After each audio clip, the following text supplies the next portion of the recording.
Good morning, dear student. Today I will discuss about very important topic of science: force and laws of motion.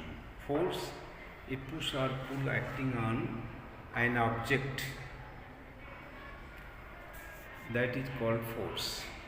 Effect of force: change the state of motion, speed or direction. It changes the shape or size of an object. Balanced or unbalanced force. Balanced force, equal and opposite forces acting on a body, no change in state of motion. Example, a book resting on a table. Unbalanced force, forces that are not equal, cause changes in motion. Example, kicking a football. Newton's law of motion, Newton's first law of motion, law of inertia. A body continues to be in motion, its state of rest or uniform motion in a straight line unless acted upon by an unbalanced external force. Inertia. Dear students, inertia, tendency of a body to resist change in its state. Heavier objects have more inertia. Example, a passenger jerks forward when a moving bus stops suddenly.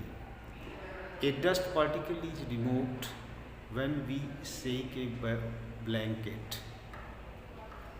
Newton's second law of motion. The rate of change of momentum of a body is directly proportional to the applied unbalanced force and takes place in the direction of the force. F is equal to m into a. F force, m mass of the body, a acceleration. Momentum, m into v, unit kilogram meter per second. Example, mass is equal to 2 kilogram and acceleration is 3 meter per second on body. So F is equal to m into a. 2 into 3, that is 6 Newton. Newton's third law of motion. For every action there is an equal and opposite reaction. Example, gun recoils backward when fired. Swimmer pushes water backward and moves forward.